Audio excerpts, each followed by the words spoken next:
Stay tuned for the Splash Live.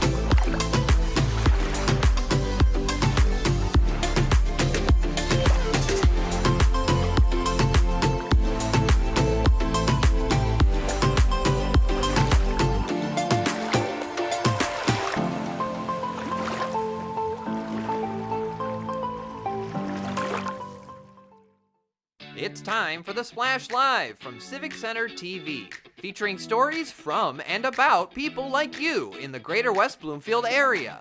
Simulcast on cable, 89.3 Lakes FM, social media, and the web. Now live from Green Media Center on Walnut Lake Road, it's the Splash Live. Live, local, social. It's the Splash Live on Civic Center TV and 89.3 Lakes FM. I'm your host, Jake Sheff, going over all of the biggest news and events from right here in Greater West Bloomfield. Just recently, the first signing day of the West Bloomfield school year took place, and 3 young, talented athletes signed their letters of intent to continue their athletic careers in college. Volleyball player Amani Agut signed to Tennessee Tech University. Basketball player Sheridan Beal signed to North Alabama, and swimmer Elizabeth Eichbrecht signed to Indiana University. All great destinations for these very promising athletes. And I attended the recent signing day to speak with some of the athletes and their coaches to hear about what this day means to them. It was amazing. It really shows that I'm stepping into a new chapter of my life, and now I'm super excited to see what's here to come. I always love being around family, and it was great to see everyone come out and support me today. It just means that I made a difference in a way, if that makes sense, and I really left my mark here, especially on the court. It's always a great day to see high school students, athletes, sign for to play another 4 years. Not a lot of kids get a chance to play the next 4 years, and Amani was, in the dozen years that I've coached varsity volleyball, is probably the best offensive player I've had. So to see her excel and to be able to have the opportunity to play, I knew she'd have an opportunity to play at the next level, but to see her sign, it's always a special day. It feels great. You know, this is a moment that I've been looking forward to for forever since I started playing basketball. So it's just a surreal feeling, and it's just a very great experience. I'm very blessed. And you had some very, very great words from your coach, but also from a lot of the people you've played basketball with. That had to have been such an incredible surprise to see during this special day. Yes, it was very surprising. I wasn't ready for that, but it felt really good. I've been with these girls for a really long time now, and these are my very close friends, and to hear these words coming from them is just a very good feeling. Well, Sheridan's truly loved. I mean, she's loved beyond the coaches, our teammates, our classmates, and I just thought it would be a great opportunity for her to get her flowers, so to speak, from her teammates and also some of the other players that play other sports. But I tell you one thing that was unique was seeing one of her AAU teammates here just coming to support her. It was a phenomenal, loving time. That's got to mean such great things for the school as well, to see this impact right in front of them. Yeah, it's great for the community. It's great for the schools. The kids, they're not there on campus yet, but to play another 4 years at college and to have that ability to meet new people, have another group of teammates to play with and coaches, and to excel and to travel. And there's a lot of things that you get that's beyond high school. And it's just another 4 years to be able to excel and make your dreams come true. And heading off to college, playing for Tennessee, what are you looking forward to at the collegiate level? I'm looking forward to being a strong player at the college level. I feel like I've gotten to that point here in high school and club. Now going into college, I also want to make a mark there and just see how far my career can take me. It just inspires me to be the best person that I can be. Coming from West Bloomfield, I'm around a lot of greatness, and it gives me not necessarily a head start, but it gives me a lot to stand on, a lot of resources, and it just makes me want to live up to the expectations of the school. Man, I always love moments like these where you see all of this hard work pay off and to be celebrated in this extraordinary way. So big congratulations to Amani, to Sheridan, and to Elizabeth for all of their success with West Bloomfield High School, and I can't wait to see what's to come as they make it to the collegiate level and they continue their athletic careers. Join the Optimist Club of West Bloomfield for a morning of camaraderie, community spirit, and a complimentary continental breakfast as they welcome another inspiring guest to the podium on Tuesday, November 18th. Their distinguished guest speaker is Brooke Adams, the energetic and passionate philanthropy director at Life Remodeled, a Detroit nonprofit known for transforming neighborhoods through large-scale volunteer initiatives. Attendees are encouraged to bring friends, neighbors, or family members for what promises to be a motivating and uplifting gathering. Once again, this is going to be taking place tomorrow, Tuesday, November 18th at 7:30 a.m. The West Bloomfield Police Department is inviting applicants to join its cadet program, a hands-on entry-level opportunity for those pursuing a future in law enforcement. Cadets support the department through essential duties such as taking reports, assisting with prisoner processing, helping at the front desk, conducting breath tests and fingerprinting, and aiding officers with data entry and station tasks. The program offers valuable experience for individuals enrolled in or recently graduated from criminal justice programs. Interested candidates can apply online through West Bloomfield Township's job portal until November 26th. And for more info, you can head over to wbtownship.org/jobs. Once again, wbtownship.org/jobs. And again, the applicants are able to apply until November 26th. Holiday Happiness 2025 is an annual community service initiative organized by the Optimist Club of West Bloomfield, dedicated to bringing joy and support to local children and families during the holiday season. The event highlights the Optimist Club's mission of empowering youth, fostering service, and promoting positivity in the Greater West Bloomfield community. And here to tell us about this year's festivities is the president of the West Bloomfield Optimist Club, Jenny Suida. Jenny, thank you so much for joining us today. Yeah, great to be here. Of course. I mean, I always love this time of year. Holidays are coming around. A lot of great work being done for the community in that time. Now, for those unfamiliar, can you give us a bit of an overview of what Holiday Happiness is and how long it's been a part of the West Bloomfield community? Sure. So celebrating this time of year has been a part of the West Bloomfield Optimist Club events for, it started probably more than 25 years ago. We've been doing Holiday Happiness, this gifting event, since the global pandemic started in around 2019. So we had to pivot. But prior to that, for over 20 years, it was a holiday party for the kids in need and their families, held at Orchard Lake St. Mary's. And there were lots and lots of people involved. But since that time in 2019, we've done the shift because the Optimists were determined to keep the gift giving going, even if we couldn't do large gatherings. That's right. You keep that spirit of the holidays alive no matter what is going on in the community. And there's a lot of great things that this event does for Greater West Bloomfield. But what needs in the community does this event specifically aim to address during the holiday season, would you say? So I would say the biggest thing is really just bringing joy and giving kids that special meal and that special time together with their families, giving them a little bit of extra breathing room and providing some nice things that they might need to have that big meal in the evening, that big hearty breakfast, a warm winter coat, and just some new little toy or gift that they wouldn't otherwise have. You're right. Even those tiny gestures and even those little things can mean so much to so many different people. What do you typically see from the families around this time of year, especially those that maybe are experiencing some financial challenges during this holiday time?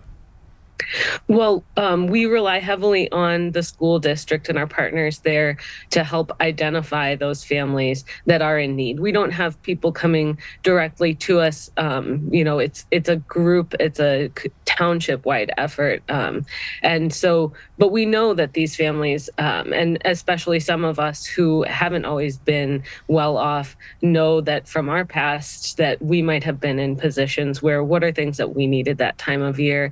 And when we see the families come pick it up, we see a lot of gratitude, and that's the most rewarding part of this. I'd imagine so, and I'm so glad you just talked about the volunteer efforts for an event like this, because volunteers play such a huge role in helping events like Holiday Happiness and so many other things in Greater West Bloomfield. What roles do you think volunteers truly play in the success of this event? It's vital. The volunteers are absolutely important, and we couldn't do this event without them. In fact, all of the optimists themselves are volunteers. None of these are paid positions. So without volunteers, the event wouldn't exist. We wouldn't have such a great, just a great atmosphere and sense of camaraderie. It's been said that the volunteers truly are the lifeblood of the community, and it's events like these that truly showcase why that is the case. Out of everything, what do you hope the Optimist Club, what do they hope participants, both volunteers and recipients, take away from this wonderful experience?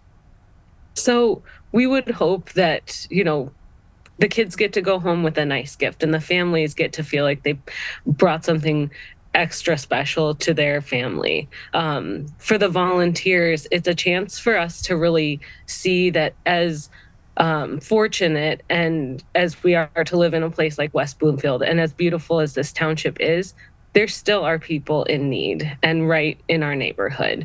And so it gives us a chance to recognize that and help when we have the opportunity to do so. And beyond that, my big hope is that when I and others have been in need ourselves, when we do have the chance in the future. So if these kids in the future get a chance like this, or I'm sure they will get a chance to help other people, they'll look back on this time and remember the help that they received, and then want to give and pay it forward with a cheerful heart. That's right. Paying it forward is so important. For those just joining us right now on the Splash Live, I'm talking with the president of the West Bloomfield Optimist Club, Jenny Suida, about this year's Holiday Happiness community event that's going to be taking place throughout Greater West Bloomfield. Now, so many wonderful things people can take away from an event like this. How would you say this event connects to the broader mission of what the Optimist Club truly does? Yeah, so the Optimists, our catchphrase is bringing out the best in our youth, our communities, and ourselves. And we're here to just bring out that optimism. What's the best that could happen? Bring out the positive vision and hope for a better future. So that's really how we hope to connect with both the community as the people who are helping serve and those who are receiving something special, that hope for the future. That's absolutely right. Now, some important dates for everybody to remember. The Holiday Wrapping Day is going to be taking place on December 13th, and the Distribution Day is going to be taking place on the 21st. A very, very crucial and important part of the Holiday Happiness celebration. How have you seen that part of the program evolve over the last few years? Oh, yeah. So from going to the big party to the distribution event that it is now, it's been a huge learning curve for us to go from that kind of party mode to how can we party but still get things done efficiently, because the West Bloomfield Fire Department does graciously allow us to use their space, and they lend a hand. Every single one of their crew helps out in such a big way. Sometimes their family and friends join us. So that's how this has evolved, just kind of learning how to have better process, but also continue that fun and that joy and that helping aspect throughout all of this. That's absolutely right, and I'm so happy you just mentioned the West Bloomfield Fire Department. They also play a very, very big role in helping this event come to life every single year. What can you say about your partnership with the West Bloomfield Fire Department and how that truly elevates what's able to be accomplished with Holiday Happiness? Well, first of all, they're just very competent, trustworthy, and reliable people. And so that's wonderful to be partnering with people who hold those values. But it's just so nice partnering with the people who serve our community on a day-to-day basis, and knowing that they're supporting us and that we can help them out. But it's just really it's really great to feel like we have such trustworthy people in our community with high levels of character who are standing with us. You're certainly right. It helps that to have their support and for all of these incredible events to be possible. I got a couple more questions for you, Jenny. How can local residents, businesses, or organizations, if they're watching this and they want to get involved, how can they get more involved and support Holiday Happiness? Sure. So first and foremost, if you feel you have nothing to give, you always have your prayers. So that's important, and that really does help. But we would also ask that people consider making a donation to the fundraiser, because we are purchasing things like food and brand new jackets, and gifts for the kids that can't just be donated from one's closet. So we want to give something special.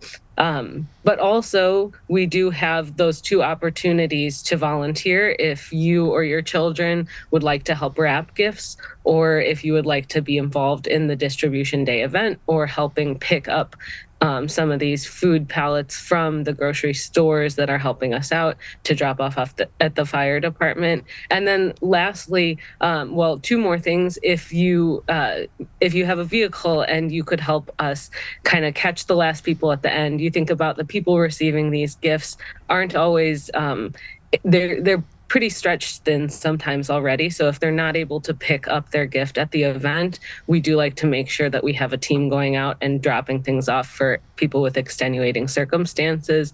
And then finally, we do have flyers. And so if your business or your place of work or worship can just share that flyer so that people know what we're doing in the community, not just for kids, but for kids who go to school and live here right within West Bloomfield Township. All amazing ways to get involved, and we want to see as many people help out with Holiday Happiness as possible. Spread holiday magic all throughout Greater West Bloomfield. Jenny, last question before we let you go. Looking forward, what is your vision for how Holiday Happiness can continue to expand or reach even more families in the Greater West Bloomfield area? Yeah, so we're continually receiving more requests for kids that we can help, and we can only do so much with the resources that we have. We took a pretty big hit after the global health epidemic, but we would just say, join the club. Come join us for a meeting, see if you would like to be a friend or a member of the club. But yeah, we really want to see more optimism, more hope in the community, more kids involved in seeing what they can build for the future, and get back to having a nice big gathering. Because while the gifting aspect was a great shift and it showed our perseverance, we are determined to get back to celebrating with others in a bigger way. Optimism, hope, and community spirit. That's what we want to be seeing all throughout Greater West Bloomfield. Jenny, thank you so much for joining us today here on The Splash Live. Thank you, Jake. Of course, Holiday Happiness is going to be taking place all throughout the month of December. Once again, the wrapping day is going to be on December 13th and the distribution day on December 21st. Both of those events from 11 to 1 p.m. Lots to look forward to for the holiday season in Greater West Bloomfield. Preparing for the holiday season can also come with a lot of stress and anxiety that I'm sure a lot of people know all too well. Have no fear, because a holiday wellness retreat will be taking place in just a few short weeks on Friday, December 12th. A one-day educational wellness experience dedicated to mental health, mindfulness, and emotional well-being. Motivational speaker Stacey Renee joined us on The Splash Live to tell us what people can expect. Stacey, thank you so much for joining us today. It's a pleasure. I'm glad to be here today. Thanks for having me, Jake, and Civic Center TV. Always Good love having things you to on, come. Stacy, and love hearing about this great event that's coming up. Definitely coming at a very appropriate time, as I'm sure the holiday rush will be getting to a lot of people by then. So what inspired the creation of the Mini Shift Health and Wellness Retreat, and what makes it unique from other wellness retreats? Well, the Mini Shift Retreat is something that we are so excited to have, and it is a retreat that was inspired by a deep need to help people slow down, reconnect, and rediscover balance in a world that often really moves too fast. What makes it unique is that it's just not a wellness event, it's a full day of experience designed to nourish the mind, the body, and the spirit through evidence-based practices, through personal connection and interactive sessions led by certified clinicians. And we've combined education, healing, and community. So it's basically all in an intimate, supportive setting, which I think we all kind of need.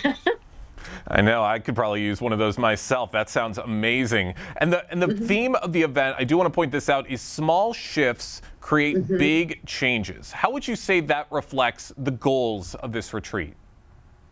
That theme is huge. Extremely huge, because a theme represents and reminds us that the transformation doesn't require massive leaps. It starts with small intentional steps, with whether it's changing for how we breathe, think, or set boundaries in these micro shift building momentum. The retreat is really going to help people identify those small but powerful changes that can improve mental clarity, emotions, resilience, and overall wellness long after the day ends. I love that. And definitely things everybody can remember and everything can relate to and take away from something like this. How do you see this retreat helping people in West Bloomfield and nearby communities improve their mental and emotional well-being? Absolutely. Well, West Bloomfield and the surrounding communities are filled with busy professionals, caregivers, and families who are constantly giving to others. And this retreat gives them permission to pause and take and invest in themselves by offering tools for mindfulness, stress reduction, self-awareness, and really empowering themselves as individuals to return to their homes and their workplace, because that's huge, and to be in a calmer environment, have a clearer mind, and feel more grounded, which ultimately strengthens not only yourself, but strengthens the entire community. That's right. And there's going to be a lot of great things at this event, a lot of things for everybody to take away and to experience as they're a part of their wellness event. Could you maybe share some of the professionals and leaders that attendees will have the opportunity to connect with at this event? Absolutely. For the leaders, the participants will meet incredible network of local professionals, from licensed clinicians, Reiki practitioners, leaders that are in the business, educators, and of course, the motivational speaker. And we're proud to include voices from healthcare, wellness, and corporate sectors who are really passionate about improving mental health and improving and helping others thrive. So it's really a day where leadership meets humanity. And I think that's a huge statement right there.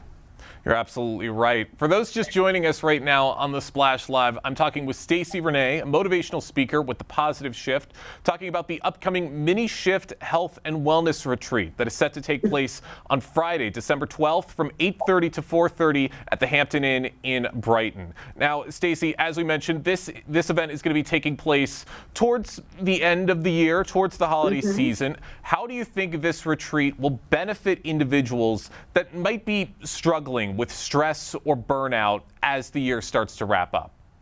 Absolutely. For anyone feeling drained or really disconnected, this retreat offers a reset through sound therapy, mindful movements, and guided hypnotherapy. And we are really going to help participants quiet the noise and really reconnect with their inner calm. Even one day of intentional focus and well-being can reignite motivation, improve emotional regulation, and restore the balance that really we get burnt out, that burnout steals from our souls, I'd like to say.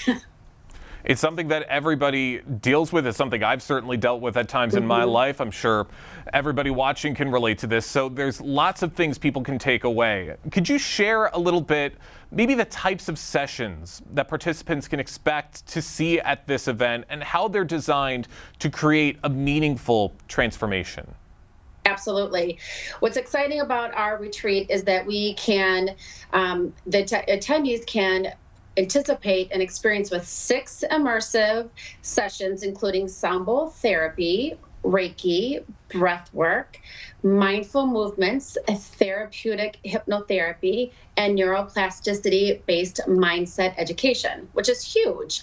And each one is designed to activate a different aspect of healing, which is emotional, mental, and physical. And together, this will help the participants release stress, reframe limiting beliefs, and really step into a stronger sense of self-awareness and purpose, which I think we all need. You're absolutely right, especially at a time like as the year is wrapping up. It's the perfect time for a mental reset. Stacey, looking ahead, what are your hopes for how wellness events like this one will continue to grow and support personal development all across Oakland County, and especially in Greater West Bloomfield? Our goal is to make this the very first mini shift retreat that will really uplift the community year after year. And we hope to expand our partnerships with local organizations, school, businesses, and continue promoting mental health and wellness and personal growth, because it's important. When communities make well-being a shared priority, everybody wins, and that is so true. Individuals will flourish, workplaces will improve, and the community becomes stronger and really feels more connected, which is why we're really trying to involve the community as much as we can with sponsorships, with sending people from their own corporation, and maybe even have some sort of incentive for their employees at the workplace and send them to show that, yes, we do care about your mental health and wellness. And at the end of the day, when they come back, they'll feel refreshed and they're like, okay, this is something that we need to bring into the workplace. That's right. And when one person starts to feel better, that helps improve the wellness of everybody around them. You could definitely say it truly is a positive shift for wellness. Stacey, thank you so much for joining us. Where can people go to gain a little more information about this event? Absolutely. They can either email at info@minishiftalk.com. They can reach out and call. You can get that information by really just going to the website, www.minishiftalk.com. Or most people in the community know me, just reach out and call. I'm only a phone call away. Thanks, Jake. Absolutely. Thank you so much for joining us today, Stacey. Can't wait to see a lot of people out at this event. Thank you so much.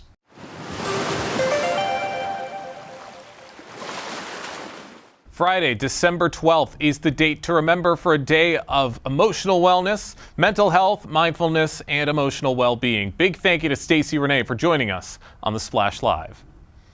As the holiday season approaches and concerns continue to rise over potential cuts to SNAP benefits, community food resources are becoming more vital than ever before. Hospitality House plays a crucial role in ensuring that families across Greater West Bloomfield have access to nutritious food and essential support. Through its Client Choice Pantry and ongoing food drives, the organization works to meet growing demand while preserving dignity and choice for the people it serves. Here to tell us more is the Executive Director of the Hospitality House Food Pantry, Susan Erspammer. Susan, thank you so much for joining us. Thank you so much for having me. Of course, really happy to have you with us. Very important discussion to be having around this time of year. Jumping right into it, can you give us a brief overview of Hospitality House's food drive program and how it supports your Client Choice Pantry?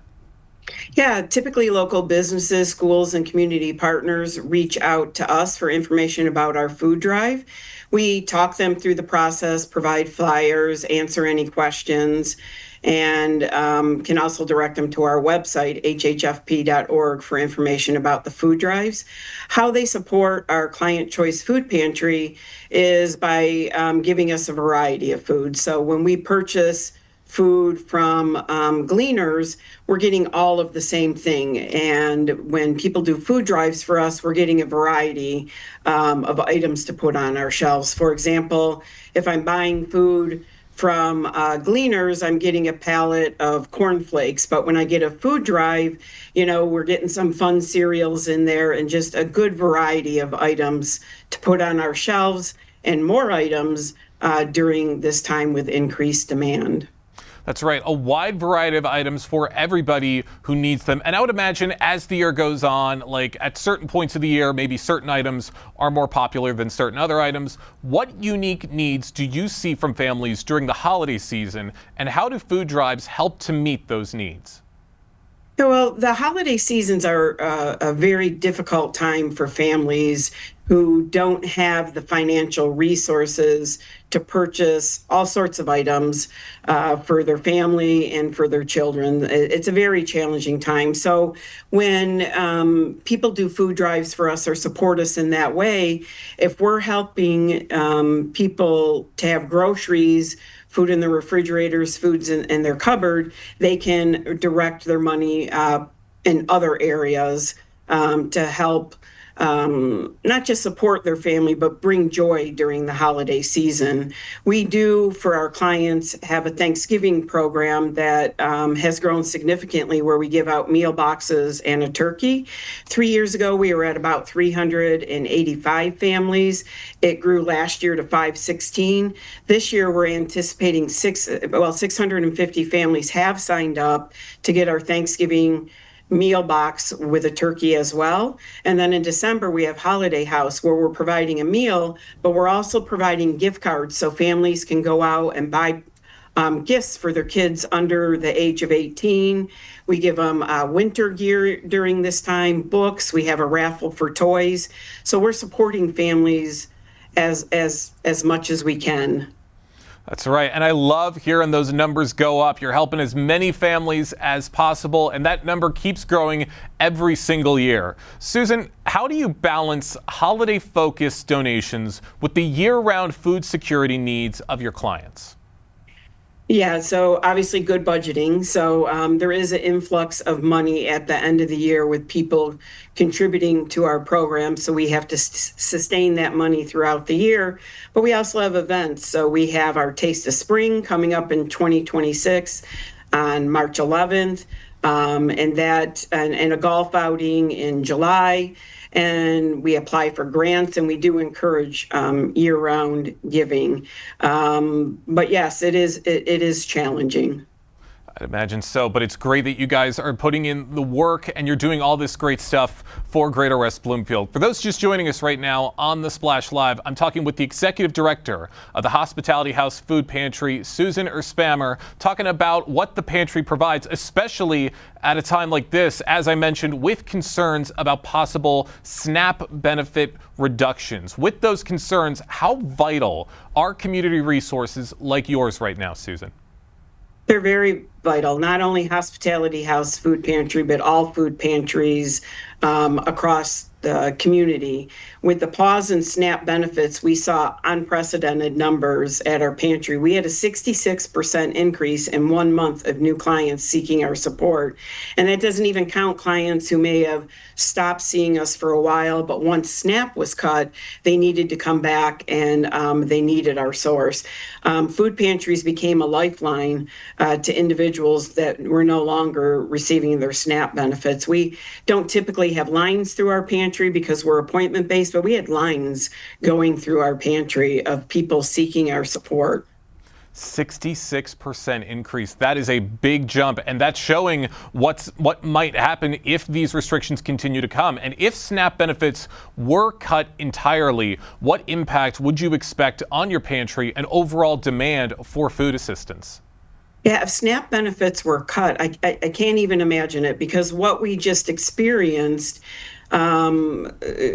is unsustainable for the long term. So SNAP benefits provide 9 meals to an individual, where a food pantry provides 1 to that every 9. So those cash benefits that individuals are getting so they can go to the grocery store to purchase items are vital. So if those were cut and people are turning to food pantries to get all of their food, it like I said, it would be unsustainable in the long run, but food pantries would have to gear up. We would have to find more financing and more support so that we could meet the demand. Hospitality House never turns anyone away who comes here for support.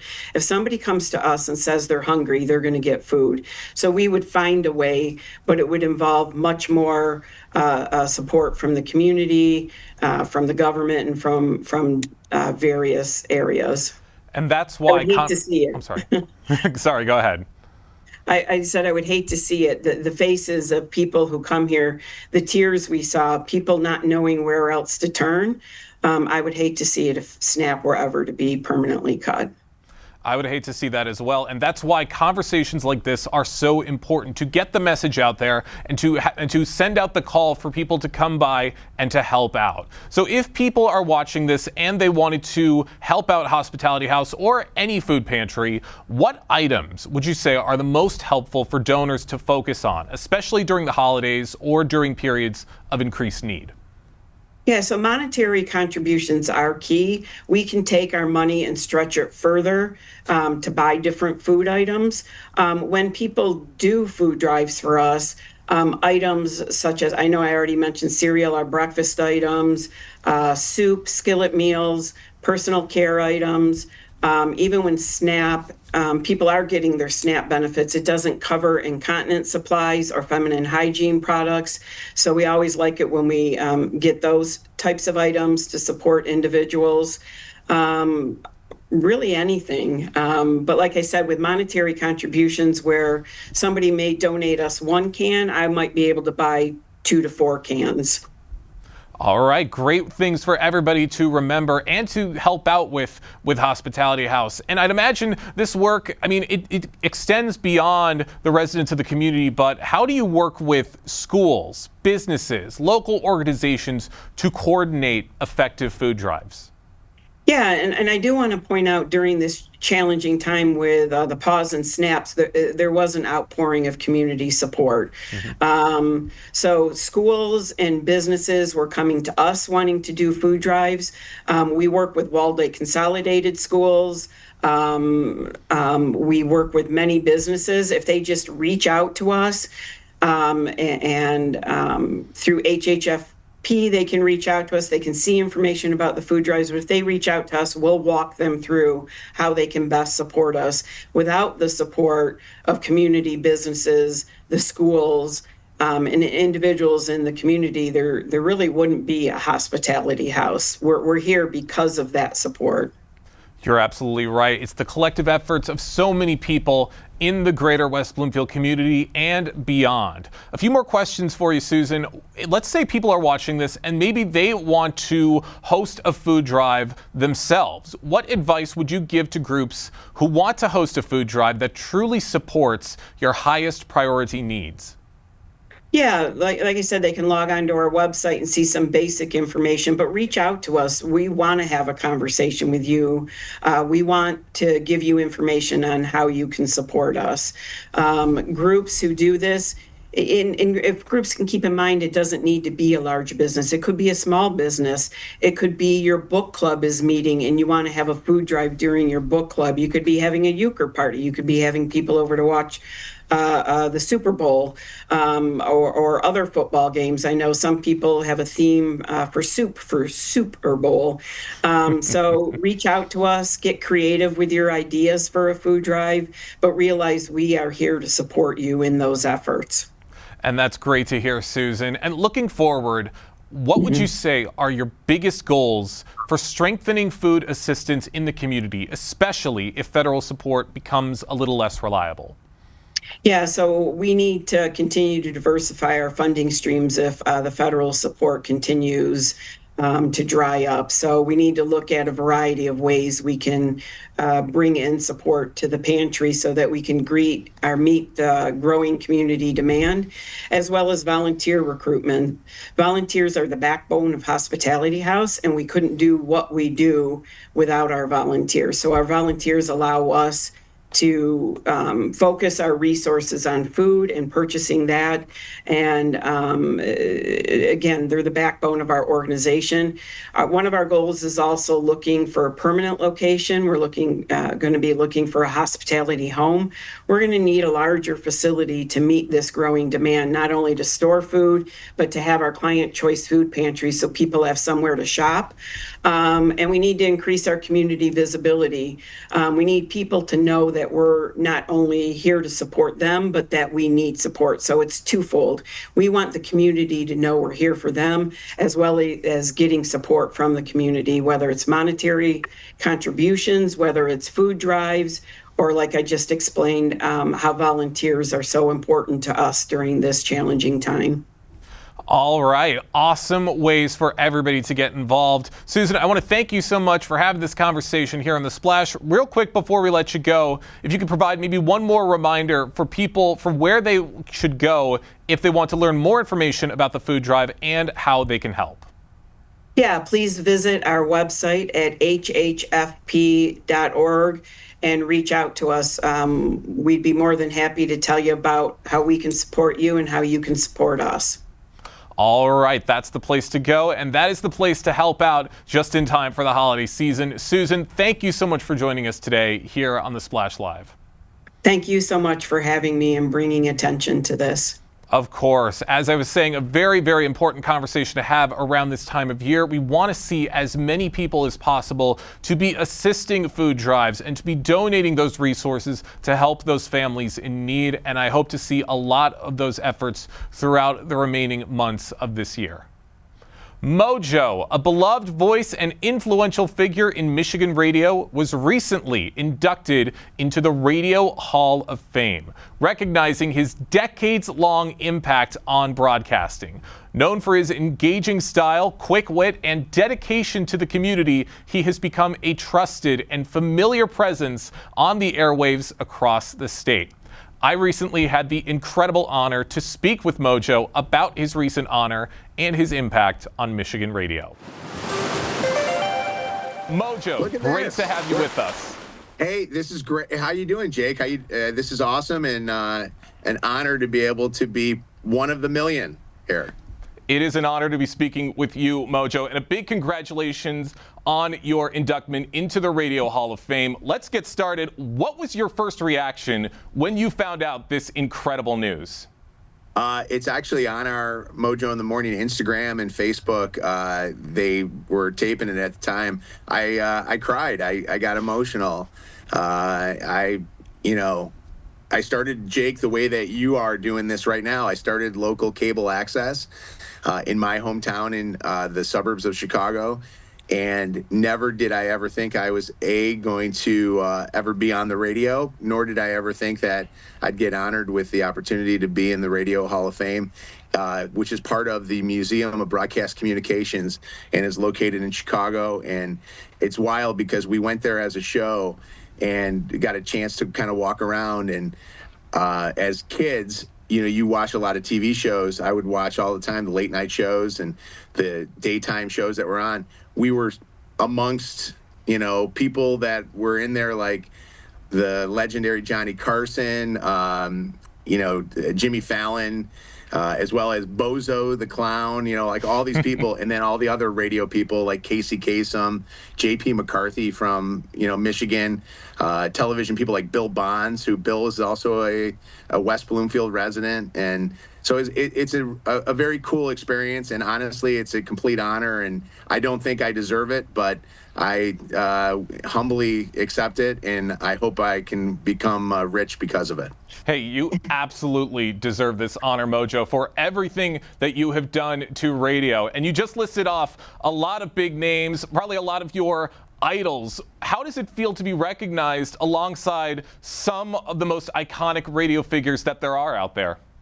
Well, that night that I was inducted, and you've been showing pictures here on the Splash, I was inducted with Alice Cooper, who is a Detroiter and a legendary rocker, but also has an amazing radio show. There's the great picture, and you can see Alice over to the right there.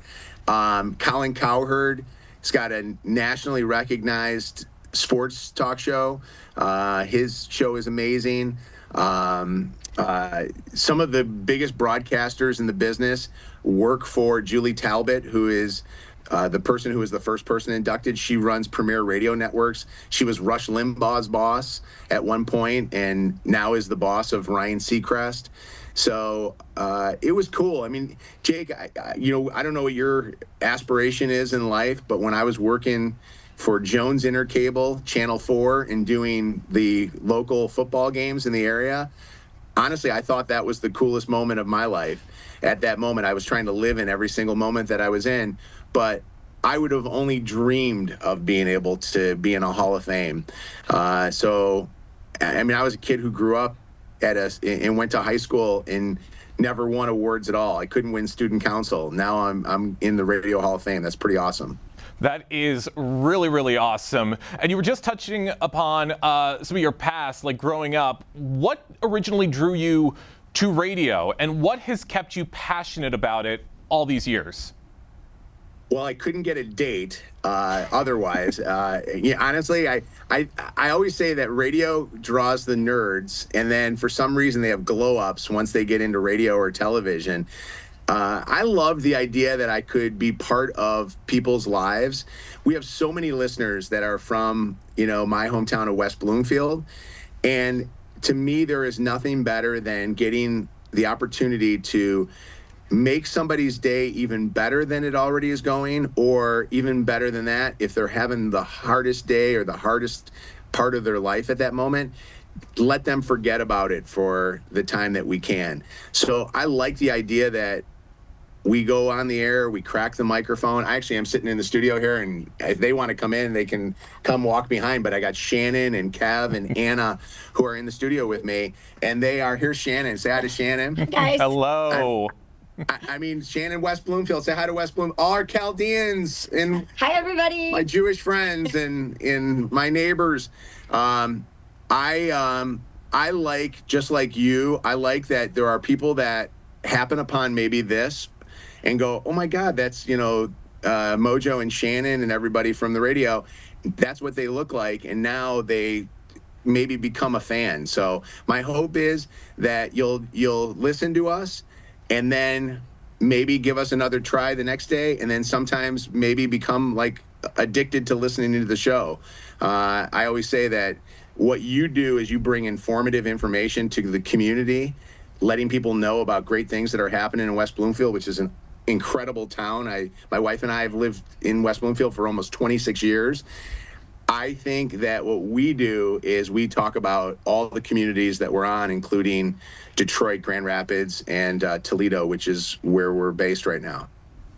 Hey, all incredible work, and it is great to hear of how far you have come with your career. For those just joining us on the Splash Live, I'm talking with none other than Mojo in the Morning, a radio legend who was just inducted into the Radio Hall of Fame. Now, Mojo, you listed off a lot of the people that you were inducted alongside with, a lot of people who you grew up listening to. Are there any particular mentors, colleagues, or even some listeners that you'd like to credit for helping shape your career and what it is now? Yes, I would like to credit Kool-Aid Lady, Misfit Victor, Smoker Jackie. Honestly, I started listening to radio back when I was, 10 years old, I think, maybe even younger than that. And I talked about this in my speech. My mom passed away when I was young. Radio was my escape. I listened to the radio as a way to forget about the pain that her going through cancer, dealt on me as a kid. Then when I got into radio, I got a chance to work with great, talent over the years. Like the first guy that gave me a job was a guy by the name of George McFly, who people in this area may not know, but he's a legend in Chicago. And then coming to Detroit, I had an opportunity over the years to work against Drew and Mike. Drew was a guy that I always had such a fondness for. And then honestly, you just saw Shannon just a second ago. Shannon's been my sister in radio, but also my sister in life now for so many years. I don't know, 12, 15, 20 years, 17 years. I know Shannon as well as anybody. We both have dealt with heartache and pain together, but we've also dealt with the highest of highs together. She keeps me sane and sensible in the studio, and I get a chance every day to work with Kevin and Anna and two great Chaldeans, Lydia and Bianca, who are incredible people. So honestly, I would say my mentors right now are truly everybody that every single day that I get a chance to work with, who come to work at a very ungodly hour of the morning and put on the greatest show, I think, in the history of Detroit radio. I love it. And you're absolutely right. Everybody needs a strong team, and you have a very strong team with you with your show. Now, Mojo, you said that you have been on the air for about 17 years. What do you believe has been 17? My apologies. No. Shannon's been with me. So in Detroit, it's Detroit Mojo in the Morning is going to be 26 years old on February 21st. I've been on the radio. I'm 55. I've been on the air since I was 18 years old, and then when I was 17 was when I worked in cable. So I've been doing this way longer than I had ever thought I would, and honestly, I don't know anything else. If West Bloomfield wants to hire me as a crossing guard, I'll stand out in front of Orchard Lake Middle School and I'll hold that sign. But I'm hoping to do this until the end. That's fantastic. And like you said, long time on the radio. What do you believe has been the key to maintaining such a strong connection with your audience over the years? Being able to move with the times, to understand that you can't rest on your laurels. You got to come every single day, and having the trust that when you don't come in and have a good show, that the listeners know what a good show sounds like, and they'll be back the next day, and you just got to make sure you bring it. I always say that, we're like the the New England Patriots, that have won so many different Super Bowls. People always know what it's like to win a Super Bowl. The year that we don't win a Super Bowl is when they'll talk the most. We're going to have bad days, but you know what? Our goal is we're going to try to come and bring it the next day and make it just as good. And then the other thing, too, is living in the community. People see me in West Bloomfield. Like people know where we all live because we talk about where we live and what we're all about. And I think that just like the fact that I've taken to West Bloomfield as my hometown, I think that people get that, and they don't want to hear a nationally syndicated show. So that's always been a plus for us. Well, you have made such an impact, and I cannot wait to see what else there is to come in the future with you, Mojo. There's so much more to see. And going back to the Hall of Fame recognition, how do you hope that this recognition reflects on your legacy in broadcasting? Well, I'm not dying and I'm not retiring. So I hope that people, usually in sports, you only get a Hall of Fame when you're retired. So I hope that people don't think that this is the end.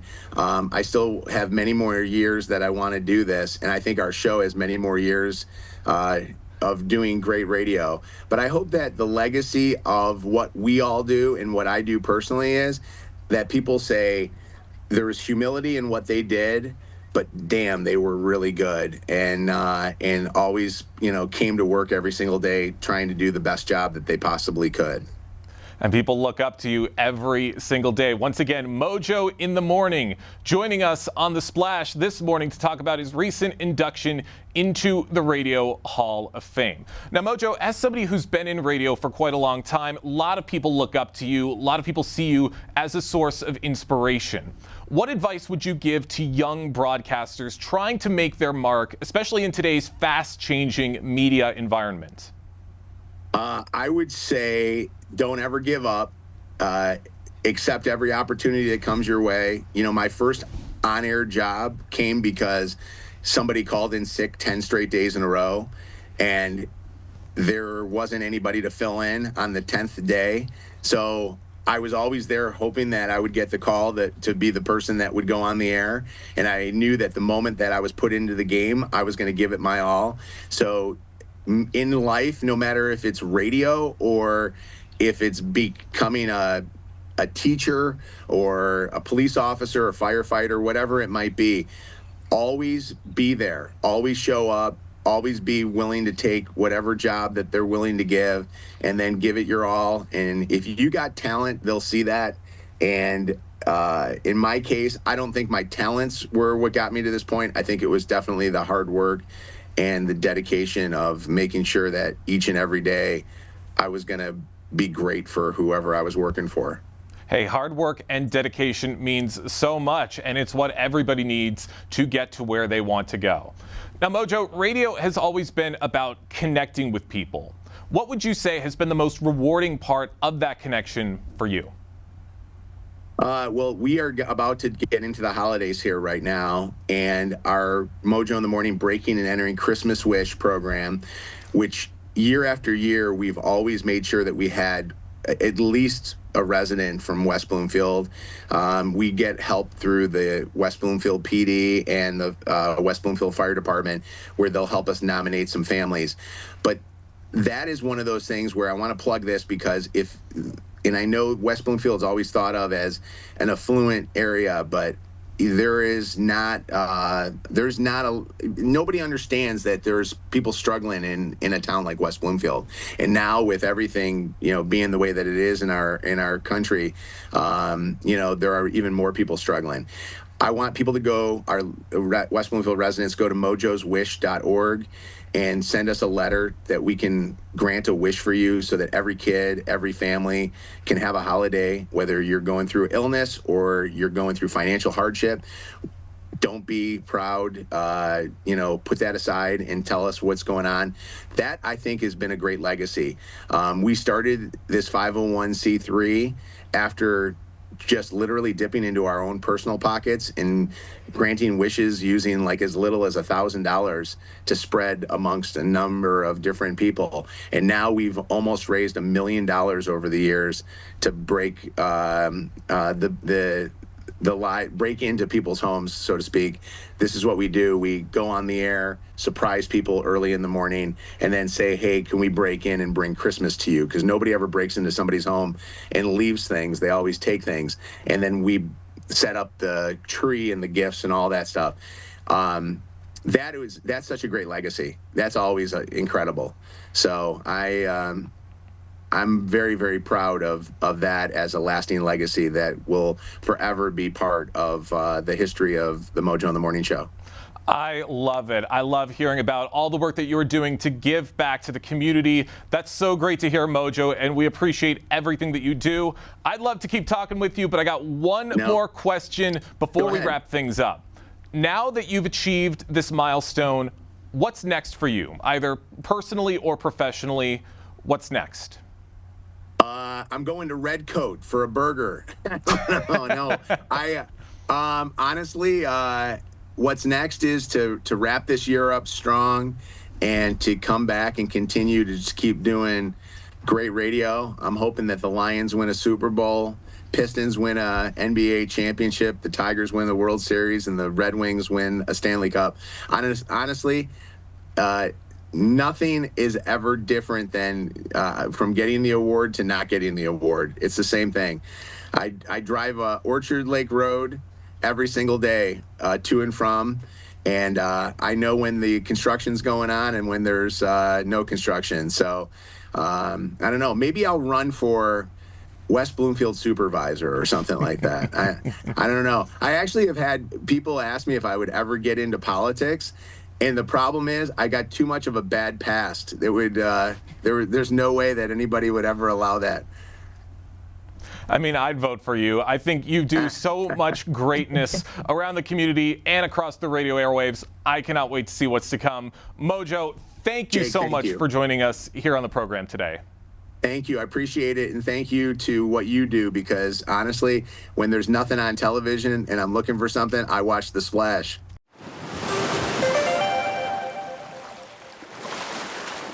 Hope Mojo's watching this one. Really appreciated being able to talk with him on The Splash. But that's going to do it for us today here on the program. Big thank you to all of our guests and for everybody on the Splash Live team for making this show possible every single day. I've been your host, Jake Schaff, live, local, social. It's The Splash Live on Civic Center TV and 89.3 Lakes FM.